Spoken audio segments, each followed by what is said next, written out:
আব্দুল্লাহ আল নোমান ছিলেন গণমানুষের নেতা। তিনি সারা জীবন সাধারণ মানুষের কল্যাণে কাজ করে গেছেন। বিএনপির ভাইস চেয়ারম্যান আব্দুল্লাহ আল নোমান স্মরণ সভায় এমন মত দেন বক্তারা। সকালে চট্টগ্রাম নগরের পাঁচলাইশে একটি কনভেনশন সেন্টারে অনুষ্ঠানে বক্তারা আরও বলেন, আব্দুল্লাহ আল নোমান সবসময় দেশের উন্নয়নে আত্মনিয়োগ করতেন। তার মতো নির্লোভ ও নিরহংকার নেতাকে নতুন প্রজন্মের অনুসরণ করা উচিত।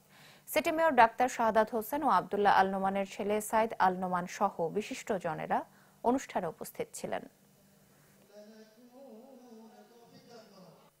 ভেতর থেকে তার একটা অনুভূতি কাজ করত, মেজবান হতেই হবে ঈদের পরে। অনেকে এটাও বলে এই ট্রেডিশন চট্টগ্রামে তিনি শুরু করেছেন 1991 সনে মন্ত্রী হবার প্রথম বছর থেকে। আমাদের এই প্রয়াত বীর মুক্তিযোদ্ধা জননেতা সবারই অভিভাবক আব্দুল্লাহ নোমান সাহেবের ওই স্মৃতিকে ধারণ করে আমাদেরকে এগিয়ে যেতে হবে।